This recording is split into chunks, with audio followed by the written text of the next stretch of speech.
एक बनिए के 3 बेटे थे। एक बार जब बनिया बीमार पड़ा तो उसने तीनों लड़कों को बुलाकर पूछा कि तुम लोग क्या करना पसंद करोगे, किस तरह की जिंदगी बिताओगे। बड़े लड़के ने कहा कि वह दुकान से ही गुजारा कर लेगा। छोटा बोला कोई अच्छा सा व्यापार कर लूंगा। लल्लू जो कि सबसे छोटा था बोला मैं तो चोरी करूंगा। एक बार कहीं तगड़ा हाथ पड़ जाए तो बरसों तक कुछ करने की जरूरत नहीं पड़ेगी। उसकी बात सुनकर बनिए को बहुत दुख हुआ। बोला बेटे, चोरी करना आसान काम नहीं है। पकड़े गए तो मार मार कर भुर्ता बना दिया जाता है। उसके लिए अक्ल की बड़ी जरूरत है। लड़का बोला इतनी अक्ल तो मुझ में है, चाहे तो इम्तिहान ले सकते हो। बनिए ने कहा तो तुम्हें दिल्ली जाकर अकबर बादशाह का घोड़ा चुराना होगा, जिसे पिछले दिनों काबुल से मंगाया गया है। यदि हफ्ते के अंदर तुम घोड़ों को ले आए तो मुझे विश्वास हो जाएगा कि तुम्हारे में अक्ल की कमी नहीं है। अच्छा कहकर लड़का उसी वक्त दिल्ली की ओर चल पड़ा। दिल्ली पहुंचकर पाया कि शहर के चारों तरफ कड़ा पहरा है। वह बाहर सड़क पर रुक गया और सोचने लगा कैसे अंदर चला जाए। कुछ देर बाद उसने एक नाई को आते देखा। पास आने पर पूछा भाई कहाँ जा रहे हो। नाई ने बताया वह रोज हजामत करने शहर जाता है, यही उसका धंधा है। पूछा तुम कौन हो। लड़का बोला कि मुझे जानी राम कहते हैं और मैं भी इसी शहर में जाना चाहता हूँ। नाई ने बताया शहर के अंदर वही आदमी जा सकता है जो कुछ काम करता हो, फालतू आदमी को शहर में नहीं घुसने दिया जाता। सुनकर जानी राम सोचने लगा कैसे शहर में घुसा जाए। नाई से वह बोला अच्छा भाई, मैं वापस ही लौट जाऊंगा, लेकिन मेरी हजामत तो बनाते जाओ। नाई ने उसकी बात मान ली। बोला बैठ जाओ। जानी राम बैठ गया, किंतु पानी न होने के कारण हजामत कैसे बनती। तभी जानी राम ने दूर एक तालाब की ओर इशारा किया। बोला वहां से कटोरी में पानी भर लाओ, तभी हजामत बनेगी। नाई ने अपनी पेटी वहां रख दी और पानी लेने चला गया। अब क्या था, जानी राम ने पेटी को कंधे पर लटकाया और अपने को नाई बताकर तेजी से शहर के अंदर घुस गया। शहर पहुंचकर वह एक भटियारी के पास रहने लगा। धीरे धीरे उसने भटियारी को काबू में कर लिया। उससे बोला अगर तू होशियारी से मेरा काम करती रहेगी तो तुझे रोज एक असरफी दूंगा। बुढ़िया राजी हो गई तो उसने बताया कि आज से मेरा नाम जानी चोर है, किसी को पता नहीं चलना चाहिए कि जानी चोर कहाँ रहता है। अगले दिन उसने एक पर्चा लिखकर बुढ़िया को दिया कि उसे ले जाकर दरबार में डाल दे। पर्चे में लिखा था बादशाह सलामत, जानी चोर इस शहर में आ चुका है, वह आपके काबुली घोड़े को चुरा लेगा। बुढ़िया ने वह पर्चा अपने तोते को दिया और तोता उसी वक्त पर्चे को दरबार में डाल आया। बादशाह ने पर्चा पढ़ा तो चकित रह गया। जानी चोर की यह हिम्मत, ससुरे को घोड़े की पूंछ से न बंधवा दिया तो कहना। बादशाह ने ऐलान कर दिया कि आज रात को जो हमारे घोड़े को रखवाली करेगा उसे 500 रुपए इनाम में दिए जाएंगे। सुनकर एक लालची सुनार दरबार में पहुंचा और घोड़े की रखवाली का काम ले लिया। बुढ़िया से जानी चोर को जब मालूम हुआ कि सुनार ने घोड़े की रखवाली की जिम्मेदारी ली है तो उसने बुढ़िया से पूछा सुनार के घर में और कौन कौन है। बुढ़िया ने बताया कि उसके माता पिता भाई बहन सभी हैं। उसका एक लड़का जवान है जो नौकरी करने परदेश गया है और कई वर्षों से घर नहीं लौटा। जानी चोर खुश होकर बुढ़िया से बोला कि अब काम बन जाएगा, तू लोहा पीतल और गिलट के कुछ टुकड़े जमा कर उसकी एक पोटली बना ले, बाहर से सुंदर रेशमी कपड़ा लपेट देना। बुढ़िया ने वैसा ही किया। शाम के वक्त जानी चोर ने पोटली बगल में रखी और सुनार के घर जा पहुंचा। घर पर उस रात सुनार की रखवाली और उसके लड़के की बहू थी। जानी चोर ने दरवाजा खटखटाया और माँ को पुकारा।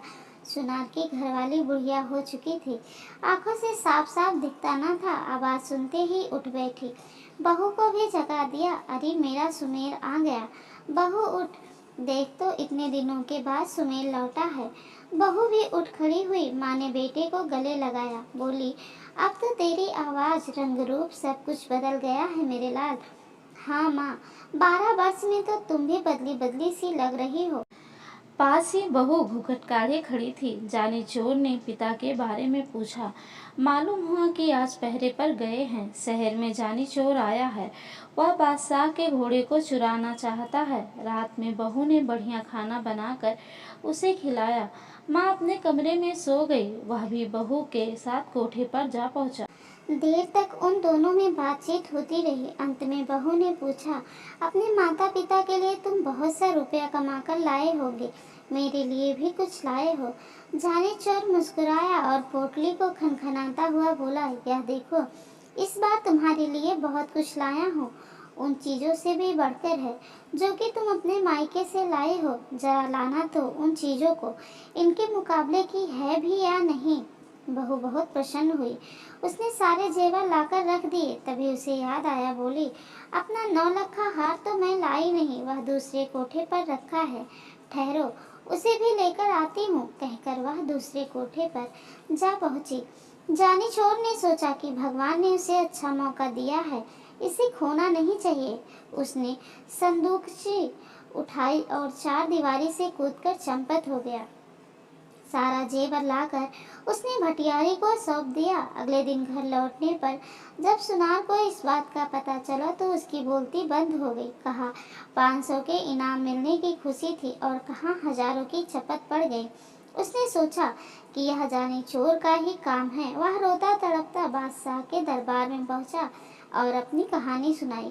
सुनकर बादशाह को आश्चर्य हुआ। सोचने लगा, चोर ही नहीं, वह साथ साथ उस्ताद भी है। किस तरह उससे अपने घोड़े की रक्षा की जाए। दूसरे दिन फिर दरबार में चिट्ठियां गिरी। इसमें भी घोड़े को चुराने की बात लिखी थी। चिट्ठी पढ़कर बादशाह ने घोड़े पर कड़ी निगरानी रखने को कह दिया। इनाम की राशि 500 से बढ़ाकर 1000 कर दी। इस बार घोड़े की रखवाली के लिए कोई तैयार न हुआ। लोग सोचने लगे कहीं इनाम के चक्कर में घर का माल भी न चला जाए। किंतु शहर के कोतवाल से रहा न गया। वह मूंछों पर ताव देता हुआ बोला, अब उस बदमाश को मैं देखूंगा। पकड़कर बांधना दिया तो कहना। जानी चोर ने भटियारी से फिर पता लगाया कि इस बार पहरे पर कोतवाल साहब आए हैं। उसने दुल्हन जैसे कपड़े पहन लिए और एक थाली में धूप बत्ती जलाकर मंदिर की ओर चल पड़ा। रास्ते में कुछ दूरी पर घुड़साल पड़ती थी, जहां घोड़े पर सवार हो कोतवाल साहब पहरा दे रहे थे। रात के समय एक सुंदर स्त्री को अपने पास से गुजरते हुए जब कोतवाल ने देखा तो रोककर पूछा, इस रात ही रात में किसकी पूजा करने आई हो? औरत घूंघट निकाल कर बोली, ठाकुर जी की पूजा करने आई हूँ। कोतवाल बोला, मैं भी तो ठाकुर हूँ। औरत हंसी के स्वर में बोली, हटो जी, क्यों मजाक करते हो? कोतवाल बोला, मजाक नहीं, सच कहता हूँ। तुम ठाकुर की पूजा करने चले हो, जबकि ठाकुर स्वयं तुम्हारी पूजा करना चाहता है। अच्छा, तो चलो वहाँ मंदिर में चलकर पूजा करना। ठाकुर खुशी से उछल पड़ा और अपने घोड़े को साथ लेकर मंदिर में चला आया। उसने घोड़े को बाहर बांध दिया। हथकड़ी, बेड़िया और बंदूक लेकर औरत के साथ मंदिर आंगन में जा धमका। हथकड़ी, बेड़ियों को देखकर स्त्री ने पूछा, ठाकुर जी, यह सब क्या है? कोतवाल ने बड़े प्रेम से उसे समझाया कि ये चोर डाकुओं के गहने हैं, मैं इन्हें पहनकर देखूंगी। यह कहकर स्त्री ने हथकड़ियां लेकर अपनी कलाइयों में डाल ली। उसकी कलाइयों से हथकड़ियां निकालते हुए कोतवाल बोला, यह तुम्हारे पहनने की चीज नहीं है, तुम्हारी कोमल कलाइयां इससे बल खा जाएंगी। स्त्री ने हट की, नहीं जी, मैं इन चीजों को पहनकर देखना चाहती हूँ कि कैसे पहनी जाती है। अच्छा तो रुक जाओ, मैं तुम्हें दिखाता हूँ इन्हें कैसे पहना जाता है। जैसे जैसे मैं बताता जाऊँ वैसे ही तुम मुझे पहनाते जाना, कहकर उसने अपने हाथों में हथकड़ी और पैरों में बेड़िया डलवा दी। फिर मुस्कुराता हुआ बोला, देख लिया, इस तरह पहना जाता है, अब इन्हें खोल दो। कोतवाल की बात सुनकर स्त्री जोर से हंस दी। उसने अपनी नकली वेशभूषा को अलग किया और बंदूक उठाकर कोतवाल की छाती पर रख दी। पूजा करोगे बरखुरदार? जानी चोर की पूजा करना क्या आसान समझा है? जानी चोर का रूप देखते ही कोतवाल के होश उड़ गए। गिड़गिड़ाता हुआ बोला, भाई इस बार माफ कर दो, आगे से कभी तुम्हारे आड़े ना आऊंगा। कितने जानी चोर कब सुनने वाला था। उसने कोतवाल को एक रस्सी से बांध दिया, उसके मुंह में कपड़ा ठूस कर घोड़े पर बिठाया और बादशाह के महल के आगे फेंक कर चंपत हो गया। सवेरा होते ही शहर में हलचल मच गई। जानी चोर ने कोतवाल की वह दशा बनाई जो आज तक कभी न बनी थी। लोग जानी चोर के नाम से थर थर कांपने लगे। दरबारियों को लगा कि अब उसके हाथों से घोड़े को बचाना मुश्किल है। दांव लगने पर वह घोड़े को अवश्य ही उड़ा लेगा। दरबार में फिर पर्चा आ गिरा जिसमें काबुली घोड़े की जल्दी ले भागने की बात लिखी हुई थी। इस बार 5,000 रुपये इनाम रखने पर भी कोई रखवाली के लिए तैयार न हुआ। बादशाह को बड़ी चिंता हुई कि किस तरह घोड़े की रक्षा की जाए और जाने चोर को जिंदा पकड़ा जाए। कोई ना उपाय सूझा तो बादशाह ने स्वयं निश्चय किया कि वह अपने हाथों चोर को पकड़ेंगे। सोचकर बादशाह उसी काबुली घोड़े पर बैठकर पहरा देने लगा। जाने चोर ने पता लगा लिया कि इस बार स्वयं बादशाह पहरे पर हैं। वह एक बुढ़िया का रूप बनाकर मंदिर वाली सड़क पर जा बैठा और चक्की आगे रख अनाज पीसने लगा। सड़क के किनारे बुढ़िया को अनाज पीसते देख बादशाह ने पूछा, इस वक्त किसके लिए अनाज पीस रही हो? बुढ़िया हाँफती हुई बोली, क्या करूं सरकार, बुढ़ापा बहुत बुरा है और उससे भी बुरी चीज है गरीबी। दिन में मोहल्ले के बच्चे पगली कहकर चिढ़ाते हैं, इसलिए रात में यहाँ आकर काम करती हूँ। अभी अभी एक सिपाही आया था, पीसने के लिए गेहूं दे गया है, अभी आकर ले जाएगा। सुनकर बादशाह घोड़े से उतर पड़ा। पूछा, क्या नाम था उस सिपाही का? बुढ़िया ने माथे से पसीना पोंछा, बोली, नाम तो सरकार वह जानी जानी कुछ बता रहा था। बादशाह को विश्वास हो गया कि वही जानी चोर है। उसने बुढ़िया से पूछा, वह कितनी देर में लौट कर आएगा? आता ही होगा सरकार।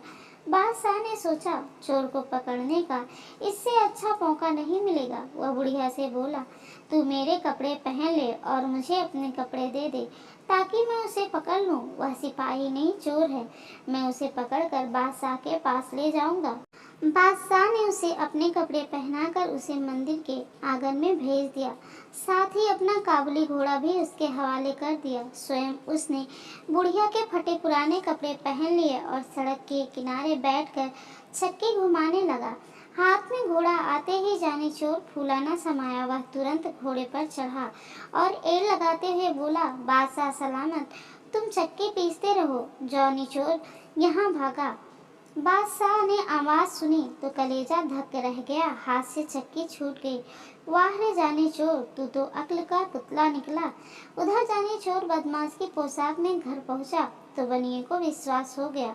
बोला, शाबाश बेटा, अब तू जाकर चोरी कर सकता है, किंतु याद रखना, गरीब को कभी परेशान न करना। ईमानदारी और मेहनत से कमाए गए धन पर डाका नहीं डालना और गरीबों की सहायता करने में पीछे न रहना। अब जाकर बादशाह का घोड़ा वापस कर आ। सुनकर जानी चोर घोड़ा वापस करने निकल पड़ा। कहानी अच्छी लगी हो तो प्लीज़ लाइक शेयर सब्सक्राइब करना ना भूलें।